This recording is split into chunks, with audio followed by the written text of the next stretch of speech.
Assalamualaikum warahmatullahi wabarakatuh. Materi hari ini mengenai transmisi data. Outline hari ini terminologi dan konsep transmisi data, media transmisi, konsep domain frekuensi, transmisi analog, transmisi digital, dan gangguan transmisi. Jadi transmitter itu yang mengirimkan gitu ya, mengirimkan data. Ada juga receiver yang menerima, dan juga ada butuh media transmisi. Nah, media transmisi ini ada dua, ada yang guided media sama unguided. Kalau unguided ini contohnya twister pair, serat optik, atau misalnya kabel, semua jenis kabel. Nah, untuk unguided media ini contohnya udara, air, ruang hampa gitu ya, yang selain menggunakan kabel. Hubungan langsung atau direct link ini adalah suatu tanpa alat perantara. Ada juga point to point, jadi ini termasuk juga hubungan langsung. Jadi hanya dua alat yang menggunakan jalur hubungan. Ada juga multi point, jadi ini lebih dari dua alat yang menggunakan jalur hubungan. Dan juga ada simplex.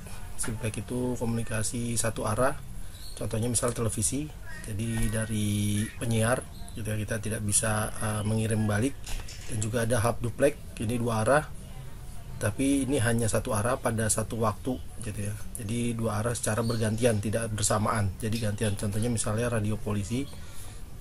Ada juga full duplex, ini dua arah pada waktu bersamaan. Misalnya seperti kita telepon, jadi bisa dua-duanya berbicara, tapi secara kenyataannya kita tetap harus gantian gitu ya, mendengarkan yang dibicarakan dengan lawan bicara kita. Frekuensi, spektrum, dan bandwidth. Jadi ada konsep time domain. Sini ada sinyal kontinu, jadi bentuknya itu bervariasi, yang mulus dengan berjalannya waktu. Intensitasnya berubah-ubah sepanjang waktu. Ada juga sinyal diskrit, ini berada pada tingkat konstan tertentu, kemudian berubah pada tingkat konstan yang lain. Intensitasnya konstan pada level dan periode tertentu. Sinyal periodik ini mempunyai bentuk yang berulang dengan berjalannya waktu. Pola sinyal berubah setiap waktu. Dan sinyal apriodik, jadi bentuk tidak berulang dengan berjalannya waktu, atau pola sinyalnya tidak berulang setiap waktu.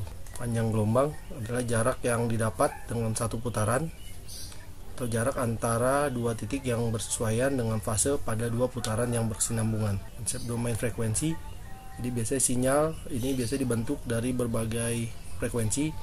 Komponennya adalah gelombang sinus.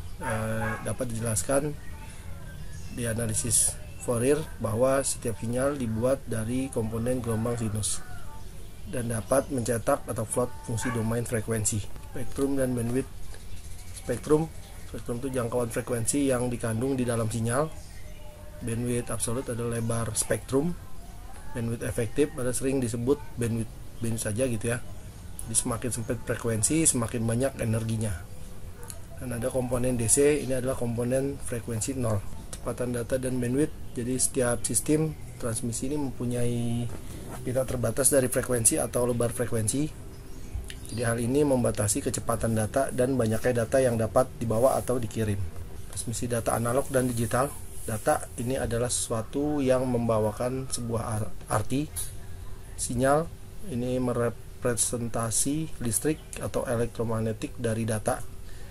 Dan transmisi itu adalah komunikasi data dengan propagasi atau penjalaran atau penggadaan dan pengolahan sinyal. Data itu ada dua, ada yang analog dan digital. Untuk data analog, nilai-nilai kontinu di dalam beberapa interval. Contohnya adalah suara dan gambar. Untuk data digital, ini nilai-nilai diskrit. Misalnya contohnya adalah teks dan integer. Sinyal itu data yang dijalankan atau dipropagasikan atau ditransmisikan.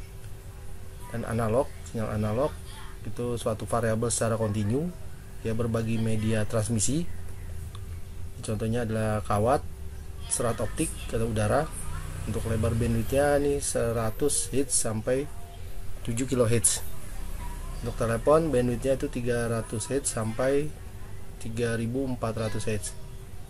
Dan untuk video bandwidth dia 4 MHz. Untuk sinyal digital ini menggunakan komponen DC.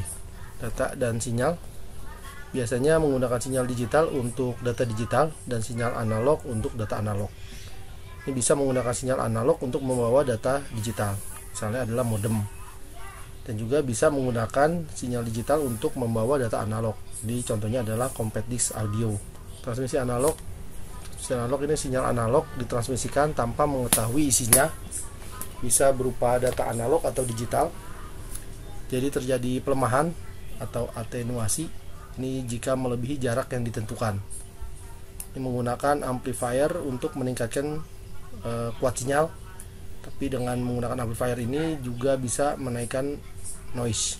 Transmisi digital ini sangat memperhatikan isi. Integritas sinyal akan melemah setelah menempuh jarak tertentu dan sangat dipengaruhi oleh noise dan atenuasi dan yang lainnya. Digunakan berulang menggunakan repeater untuk menerima sinyal, mengekstrak bit pattern, mengirim ulang atau dapat dikirim kembali. Atenuasi bisa ditanggulangi dan noise tidak dikuatkan. Kelebihan transmisi digital, teknologi digital, soalnya teknologi LSI atau VLSI ini dengan biaya rendah yang murah. Untuk integritas datanya, jarak yang lebih jauh bisa dilewatkan pada jalur dengan kualitas yang lebih rendah. Penggunaan kapasitas jalur, bandwidth tinggi yang ekonomis, tingkat multiplexing yang tinggi, sehingga memudahkan teknik digital. Untuk keamanan dan kerahasiaan, ini adanya enkripsi dan juga integrasi ini dapat memperlakukan sama terhadap data analog dan digital. Atenuasi ini adalah kuat sinyal menurun gitu ya dengan bertambahnya jarak, karena jaraknya panjang jauh gitu ya, sinyalnya menurun. Nah, kekuatan sinyal ini berbanding terbalik dengan jarak. Tergantung pada media transmisinya. Kuat sinyal yang diterima ini harus cukup untuk dideteksi dan harus cukup lebih tinggi dibanding noise yang akan diterima tanpa kesalahan. Atenuasi merupakan suatu fungsi kenaikan dari frekuensi. Noise ini adalah sinyal tambahan yang masuk di antara transmitter dan receiver. Ada thermal atau suhu atau panas, ini akibat dari thermal agitation dari elektron tersebar secara uniform atau white noise. Intermodulation ini sinyal yang merupakan penyembelahan dan pengurangan dari frekuensi aslinya yang menggunakan media bersama. Dan juga kapasitas channel, ini adalah kecepatan data atau data rate. Data rate ini dalam bit per detik atau bits per second atau biasanya BPS. Banyaknya muatan data yang dapat dilakukan atau juga rata-rata di mana data dapat dikomunikasikan. Bandwidth ini dalam putaran per detik atau cycle per second CPS dari Hertz dan dibatasi oleh transmitter dan media. Terima kasih.